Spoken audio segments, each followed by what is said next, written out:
What's up, everyone? Welcome back to another review, and this time we're taking a look at the 2009 remake of The Stepfather, directed by Nelson McCormick.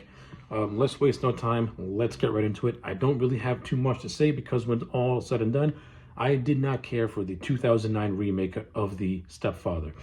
Everything that was interesting and cool about the original 1987 movie is more or less zapped away with this very just paint-by-numbers remake that tries very hard to justify its existence, but is an overall just dull, boring movie.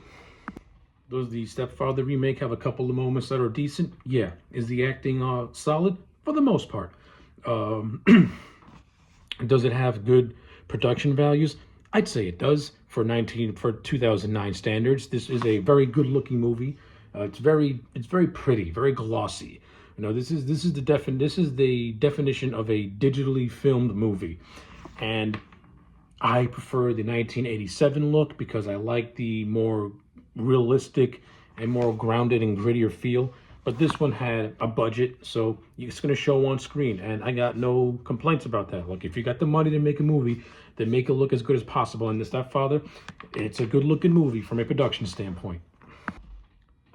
The cinematography is solid. The directing, which is not really all that spectacular, is workmanlike in terms of its craftsmanship. It means you do have a person behind the camera who knows what he's doing, but he doesn't give the movie any sense of style or anything. He's just there to make the movie look good and not really add any visual flair to it. And that's this movie's, that's another big problem this movie has, that it has no visual flair to it.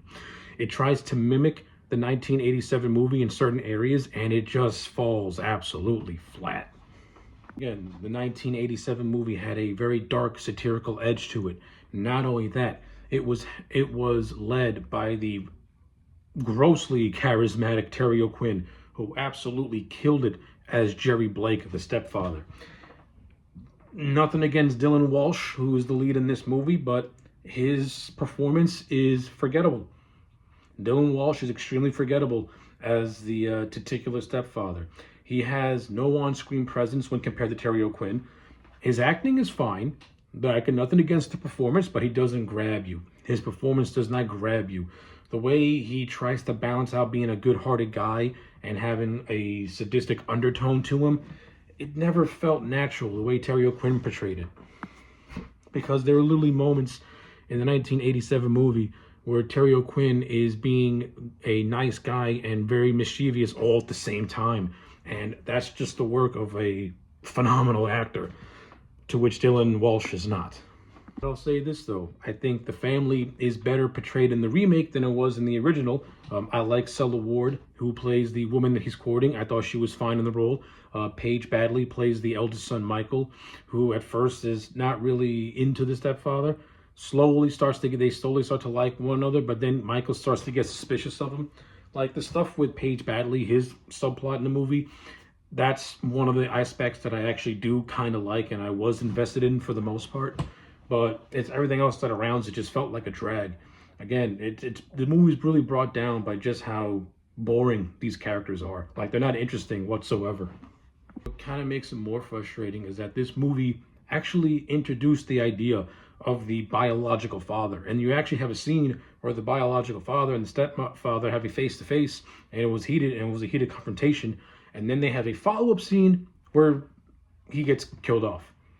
So one of the most interesting aspects you could introduce into the movie, which is the biological father and the stepfather having a rivalry, and before you can even let it marinate or even start to explore that idea, which was not really done in the original 3 movies, you kill him off. You kill him off just as it was starting to get slightly interesting. Like, this movie has no creativity to it whatsoever. Like, any interesting idea that it presented, it immediately just gets it out of the way and goes back to the status quo of just being boring. In addition to that, you do have a decent supporting cast. You have Amber Heard before she became a whack job in this movie, and she was fine. She plays Michael's girlfriend, and she's okay. Like, Amber Heard didn't do any performance that wasn't bad or anything like that. This is during the time where Amber Heard was being propped up as the next it girl in Hollywood, and before, let's just say before her controversies came up to her not too long ago, this is when Amber Heard, you can put Amber Heard in a movie and not be embarrassed that she's part of your production.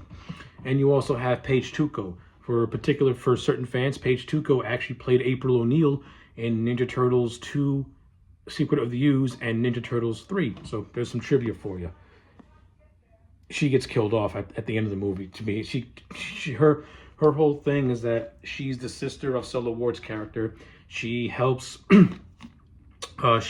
get David Harris, the stepfather, a job at her real estate firm. He refuses to sign any paperwork that could potentially give away his identity.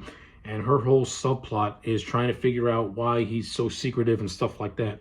And this goes to the point where she tries to phone Jay, the ex-husband, and gets killed off. So yeah, like, this movie's got certain subplots that are somewhat investment, where you have some investment in, and then you have other subplots that are just like, it feels like filler. Like the stuff with Paige Tuco felt like filler. Like, it didn't really need to be there. Yet the stuff like Michael did not feel like filler. It actually felt like it was part of the story, that it was mildly, like his investigation was mildly interesting. Especially when a neighbor lady gets killed by the stepfather and it's been presented as an accident. Okay, I like it. That raises suspicion. That's fine. It's okay. But eventually it all leads to the climax, which takes place at the house where David shows his hand, and in a scene that does a piss poor job at recreating the iconic "wait a minute, who am I here?" It's done so. Number one, when Terry O'Quinn delivered that line, it was natural. It was natural because the conversation that he was having was slow paced, and when he actually realized he made a mistake, you actually have a long pause, and he says the line in as confused as, "Wait a minute, who am I here?" But when you watch the remake, he has a pause and is like, wait a minute, who am I here? Like, the guy's like, the way the line's delivered in the movie, it was like it was mandated that he say it, and he just rushed to get it out of his mouth so that way he can move on. That way he can move on to the next line of dialogue. It's horrible. The way Nelson McCormick directed this scene was horrible. The way Dylan Walsh delivered the scene was an embarrassment. It's so fucking dumb. And the whole climax of the movie, it's what it is. At this point, it plays off like you're watching a typical slasher movie. It's nothing bad per se, but it's nothing really all that memorable either. It was just paint by numbers. And evidently, that's really what the Stepfather remake is. It's just a paint by numbers movie, where the OG had a satirical edge to it and had a captivating performance by Terry Quinn.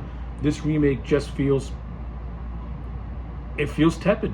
It feels like it was done by a committee, like there was no heart put into it at all. There was no way to shake up the material and modernize it. They just they did their version of a modernization was to take the Stepfather and just present it as a generic, slasher movie with no satirical undercurrent or no dark comedic edge to it. They just presented it as straightforward, and it falls flat because of it. And you get an interesting movie that you've seen 1,000 times. Not only that, I am not a fan of David Harris ultimately surviving the climax of the movie. I thought that was a dumb decision. I think this movie should have been self-contained, with the Stepfather getting a definitive death, kind of like he was killed off in the third movie, which was not all that great, but at least it had a definitive ending. It left it open for a sequel that never happened because the movie did not make any money because nobody wanted to see this. Or they saw this movie, went back and saw the original and was like, oh wow, this remake sucked ass. And I wouldn't say the remake sucked ass. It's not horrible in a sense. I mean, I kind of like it more than the third movie, but it's not really saying much because the remake, as I already illustrated, has its own problems that would have fixed up. But yeah, it's just a paint by numbers movie that deserves a 4 out of 10, the same grade that I gave Stepfather 3 a couple of years back. So yeah, those are my thoughts on the Stepfather remake. Let me know yours in the comment sections down below. Like the video and subscribe, and I'll check you back next time for more.